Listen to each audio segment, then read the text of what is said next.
Hello everyone, welcome back to another episode of Ramble Rousing, the only MTG show that yips. I am your host, Ethan, bringing with me another topic in the world of Magic.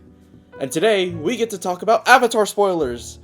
I'm recording this video right after the spoiler panel that happened on Tuesday, though this video is probably going to come out on my usual Sunday slot. But I really just wanted to get my thoughts fresh out the oven and talk about some of the cards that I'm interested in seeing in action. As per usual, I will make a disclaimer here by saying that these are my own thoughts about each card and about the Avatar set in general, including the set mechanics. So you can take them as law if you wish, but I'll most likely be wrong about everything I say in this video anyways.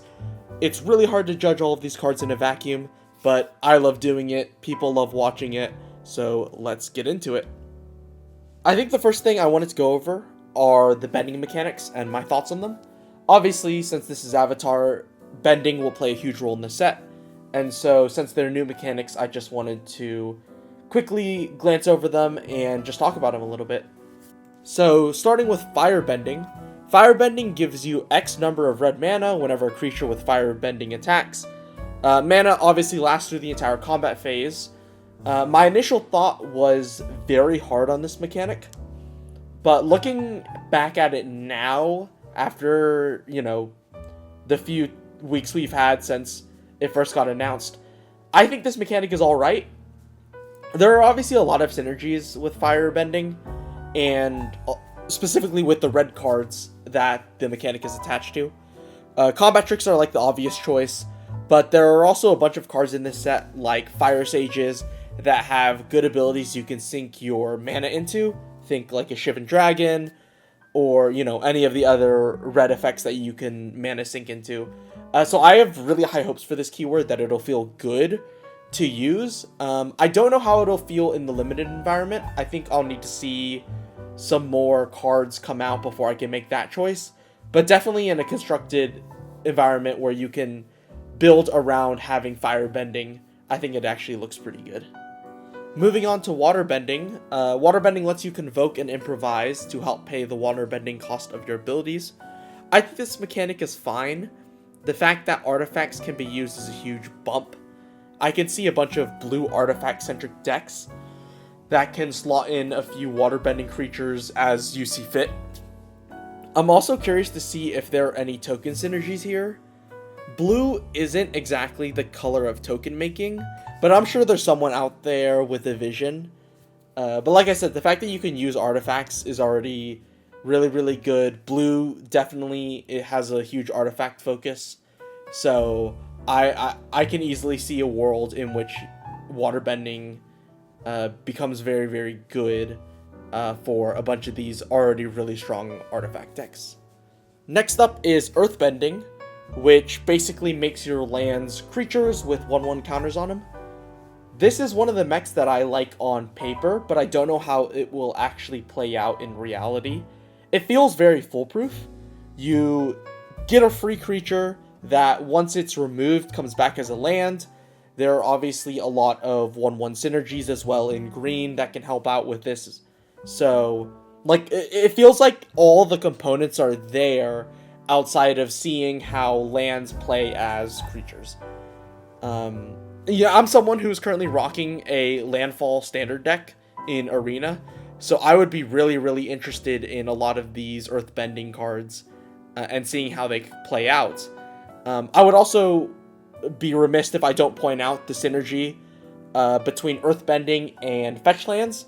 They actually called it out in the debut panel today, talking about the new Harrow effect, that the card that gives the Harrow effect, basically, where you can earthbend a land and then sacrifice that land to get extra lands plus return the one that you sacrificed to the battlefield.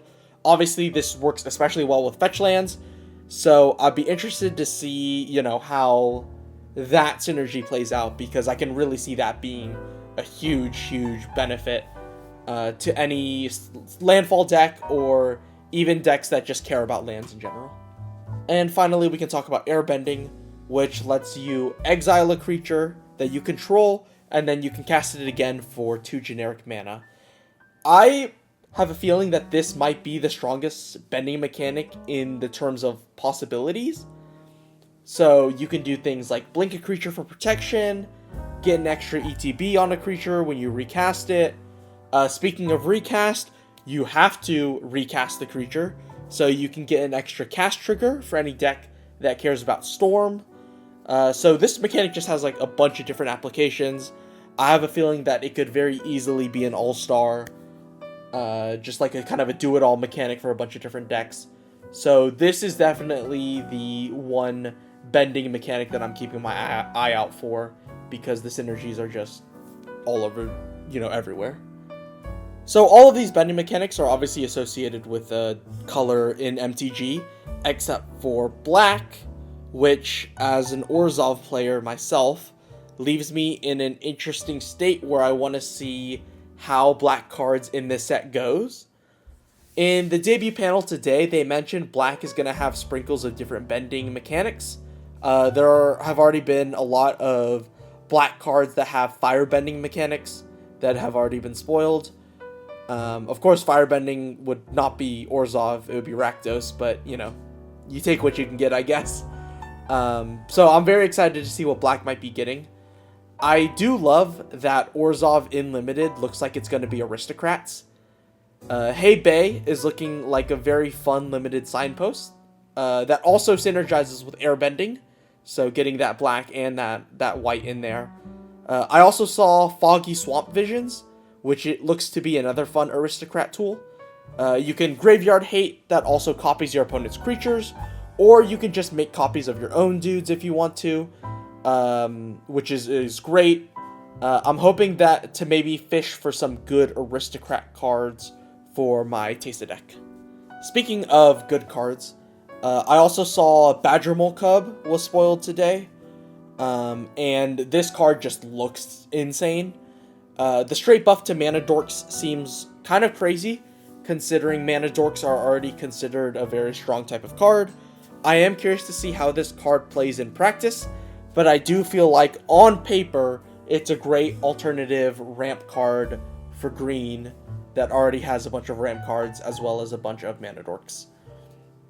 Another card that I'm hyped for is Redirect Lightning. I love a good redirect effect. Read Imp's Mischief, and I'm happy that another version of a Redirect is being printed. I would love to see where the price of this one lands. It is definitely less robust as Deflecting Swat, but I am really glad that they have another redirect effect, especially in red. Of course, with any UB set, there is going to be another influx of legendary creatures that can be used as a commander. I really like these two Azula cards. I would be interested in seeing if I can cobble a deck together with either of them, but especially I'm looking at Firelord Azula. This card doesn't put any restriction on what type of spell you can copy, so if you're able to flash cast a permanent, you can obviously copy that permanent. So I would love to build a deck that is centered around copying permanents this way. It's just, I love seeing an effect on a creature and really trying to run with it and get together a bunch of cards to see what I can do. So yeah, I'm excited for the Avatar set. In my opinion, if there were any set that could rival Final Fantasy, it would for sure be this one. It's just another beloved IP that is from my personal childhood, and I'm sure other players' childhoods as well. And, from what I've seen so far, the design team has done a really, really good job with this set. All the flavor, all the bending mechanics, the art looks really good. So I'm excited for the Avatar, excited to see more spoiler cards, and see where this set takes us. So with that, I'll close out with a request to, as always, like and subscribe if you want to see more Magic the Gathering content, and have a wonderful day. Peace.